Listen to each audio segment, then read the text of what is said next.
Alumnos de quinto grado de secundaria, tengan ustedes muy buenos días. Es un gusto poder encontrarme ahora con ustedes en el curso de razonamiento verbal. Estamos entrando en la semana 5, ya estamos casi mitad de la unidad.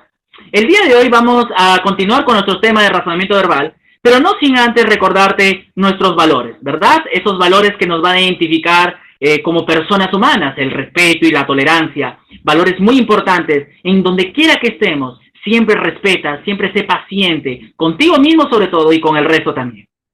El día de hoy vamos a continuar con los tópicos en el curso de análisis de razonamiento verbal. Cuando uno trata el curso de razonamiento verbal, siempre hablamos sobre la capacidad que nosotros tenemos para poder resolver problemas, de identificar, relacionar, juzgar, relacionar. Uno de los temas que hoy día vamos a tratar tiene que ver básicamente con lo último, con el aspecto de reflexionar. Porque la reflexión es muy importante para la vida cuando nos enfrentamos a retos, cuando vemos muchos problemas, cuando escuchamos muchas cosas. La reflexión y la crítica es muy importante dentro de nuestra formación lingüística y cognitiva. Y el día de hoy vamos a tratar el tema de la argumentación y la contraargumentación. Un tema que parte a raíz de los análisis de casos que podemos encontrar en la vida. La idea de este tema es que cada uno de nosotros aprendamos a argumentar y a refutar. La argumentación busca demostrar eso, busca demostrar un punto de vista sobre un tema determinado. ¿Cuántos de nosotros hemos opinado sobre la vida? ¿Cuántos de nosotros hemos dicho, esta es mi opinión y quiero que me la respeten? Pues bien, te vamos a ayudar para que tú puedas tener tus opiniones fundamentadas a través de la argumentación.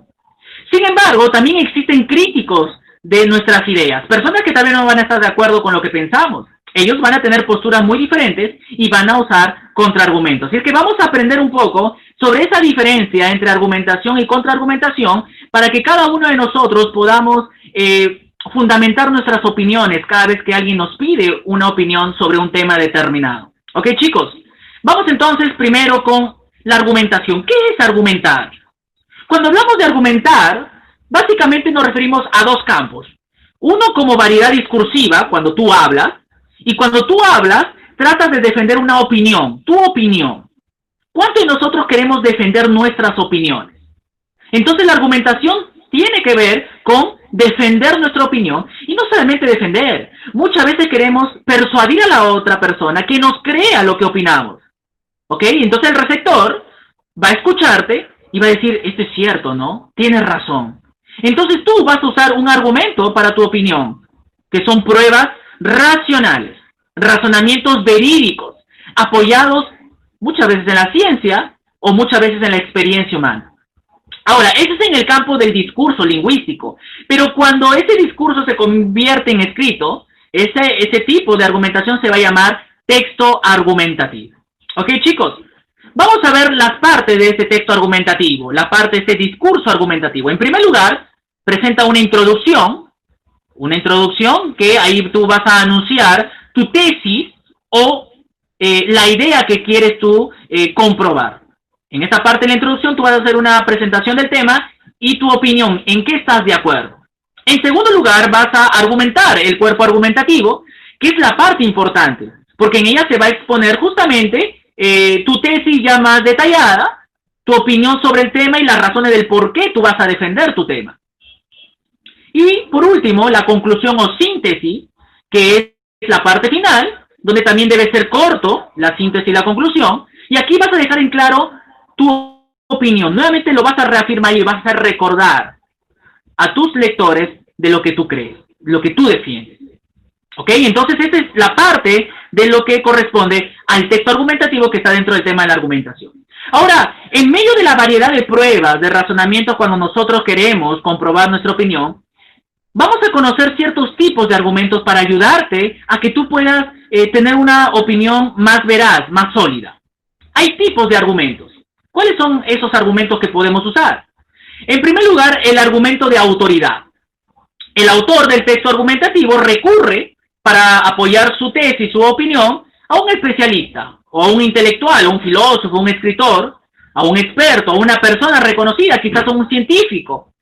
Este tipo de argumento de autoridad es que yo voy a consultar a fuentes, a personas de autoridad, a especialistas para poder reforzar mi opinión. Por ejemplo, Realizar ejercicio de forma diaria aumenta el autoestima. Esa es mi opinión. Realizar ejercicio de forma diaria aumenta el autoestima. Ahora, para usar un argumento de autoridad, yo digo,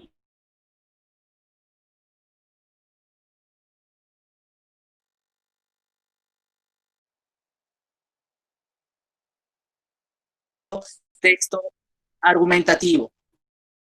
Un texto que tiene que ver básicamente con reafirmar la autoridad, básicamente. Otro tipo de argumento es de causalidad o consecuencia. Tratamos de demostrar una relación de causa-efecto o efecto-causa entre dos hechos o ideas que suelen ser razonamientos muy eficaces para defender una tesis u opinión. Por ejemplo, se ha demostrado que el humo de los cigarrillos afecta la caja torácica y los pulmones internos del sistema respiratorio. Esa es mi idea, que el humo del cigarrillo va a afectar mi sistema respiratorio. Miren aquí la consecuencia. Lamentablemente, muchas empresas de cigarros usan los mensajes subliminales para atraer a los consumidores con mensajes no saludables para la vida. ¿Te das cuenta entonces que yo uso un argumento diciéndote, mira, no fumes porque esto es lo que te va a pasar? Causa y consecuencia. Es un argumento sólido dentro del cuerpo argumentativo. Otro es de conocimiento o creencias generales. Ese es un argumento muy común que nosotros usamos en la vida, porque se fundamenta la opinión recurriendo al sentido común. Se va a recurrir al sentido común o ideas que todo el mundo ha escuchado en relación al conocimiento que se tiene de la realidad. Por ejemplo, la existencia de Dios es tan real, ahí está mi tesis, que solo basta reconocerlo en la naturaleza y todo el paisaje que se pregunta, ¿existe un creador? Mira cómo es mi creencia, mi conocimiento empírico real. Yo creo que Dios existe porque el paisaje y la naturaleza me dice que existe un creador. Eso lo hemos escuchado, eso se fundamenta en la vida. Entonces estamos dentro de un campo que se llama conocimiento o creencias generales. También hay un tipo de argumento que se llama estadístico o de datos. Consiste en argumentar basándose en pruebas fiables con datos estadísticos o cifras. Por ejemplo, si tengo dentro de una bolsa una canica negra y dos blancas, tengo un 66.6% de probabilidad de que salga alguna de las canicas blancas, mientras que solo tengo un 33.3% de extraer la canica negra. Entonces, este tipo de argumento es cuando nosotros hacemos cuadros estadísticos para apoyar. Por ejemplo, si queremos hablar sobre la mortalidad aquí en Lima, hablamos de cuadros estadísticos. Si queremos hablar sobre las enfermedades, el peligro de ellas, cuadros estadísticos. Eso es un tipo de argumento muy viable para fundamentar nuestra opinión. Entonces, hemos visto la tipología, chicos, la tipología de los infinidades de argumentos que nosotros podamos usar para opinar. Ahora, ¿qué es del contraargumento? ¿Qué es contraargumentar? ¿Cuál es el objetivo de contraargumentar?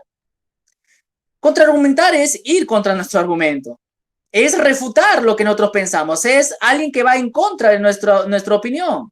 Ahora, el objetivo de un contraargumento es, en primer lugar, invalidar tu opinión, que tu opinión no está de acuerdo.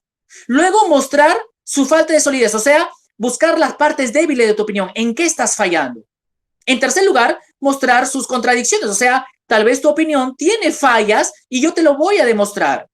En cuarto lugar, reafirmar la propia tesis, o sea, aquel que contraargumenta va a tener su propia postura. Y por último, poner al texto en diálogo con otras posturas, o sea, mira, esto es en verdad las cosas. Entonces, ese es el fundamento, el objetivo de esta manera de contraargumentar, refutar, contradecir lo que nosotros pensamos. Pero también hay clases de contraargumentos. Por ejemplo, tenemos la objeción. La objeción es la acción de contradecir, la acción de impugnar con argumentos o razones lo que ya se había establecido en la tesis inicial. Por ejemplo, mira lo que alguien piensa, mira, la poesía antigua es de gran importancia para la formación de la literatura universal. Esa es la opinión de una persona. La poesía antigua es de gran importancia para la formación de la literatura universal. Y mira el contraargumento de objeción. Sin embargo, está el conector de contraste. Sin embargo, provocan que se les replique al inventar previamente tal tipo de historias sobre los dioses que no aportan mucho a la ciencia literaria actual. ¿Te das cuenta cómo aquel que contraargumenta primero presenta la tesis de la persona y luego dice, ah, no, pero lo que tú dices en realidad tiene un problema? Y aquí está objetando. Esa es la objeción. Decirle a la otra persona que aquí hay un problema a lo que tú estás diciendo. encontrarle la falla a lo que tú estás pensando. Es cierto que la poesía antigua es muy importante, pero previamente es discutible que ellos hablen de dioses, historia de los dioses, que nada aporta a la literatura actual. Vamos con otro tipo de contraargumento. Tenemos la recusación, que es la acción de desbaratar la tesis, la opinión, a través de preguntas, lo que el otro autor quiere establecer en su tesis inicial. O sea, yo voy a establecer preguntas de análisis y reflexión para refutar a la otra persona. Por ejemplo, la opinión de muchos es, ellos afirman que el fútbol es la pasión de todos. Esa es una tesis, una opinión. Y mira la recusación. Pero, ¿no recuerdan que fue justo en un partido de fútbol que se propagó la pandemia? ¿Y qué decir de las barras bravas y el vandalismo? Entonces aquí estamos haciendo una recusación a través de preguntas para llevar a la reflexión de esa tesis. Entonces, chicos, vimos la importancia que tiene que ver nuestro discurso lingüístico cuando argumentamos o contraargumentamos. Vamos con algunas actividades de análisis. ¿Qué te parece? Vamos con algunos análisis. Marca la respuesta correcta. Tú tienes un material ahí. ¿Qué significa argumentar? A ver, ¿qué es de esas 4 alternativas? ¿Qué es argumentar? ¿Será la A, la B, la C o la D? Si tu respuesta es la D, estás en lo cierto. Presentar pruebas comprobables que sustenten la opinión. Ese es el argumento. Vamos con otra. Consiste en argumentar basándose en pruebas fiables con datos, estudios o cifras. ¿Cuál de las 4 es? ¿Causalidad, objeción, recusación o estadístico? Claro que sí. Vamos a argumentar con estudios, cifras, son datos, esos son argumentos estadísticos. Claro que sí. Usa preguntas para su contraargumentación. ¿Quién usa preguntas? ¿Aquel que objeta? ¿Aquel que tiene un conocimiento o creencia general? ¿Aquel que recusa o aquel que tiene autoridad? Claro que sí. La recusación usa preguntas para contraargumentar. ¿Ok? Estamos viendo un repaso importante sobre este tema del contraargumento. Un tema que tiene que ver básicamente con analizar nuestra opinión, probar nuestra opinión, pero también estar preparados para que otros no puedan contraargumentar. Por eso es muy importante que tu opinión tenga pruebas, chicos. No opinemos por opinar. No juzguemos a la otra persona por juzgar. Es importante que todo lo que decimos tenga pruebas. Porque tenemos que pensar antes de hablar. A continuación te dejaré entonces la actividad que tenemos que hacer sobre el tema de la argumentación y contraargumentación.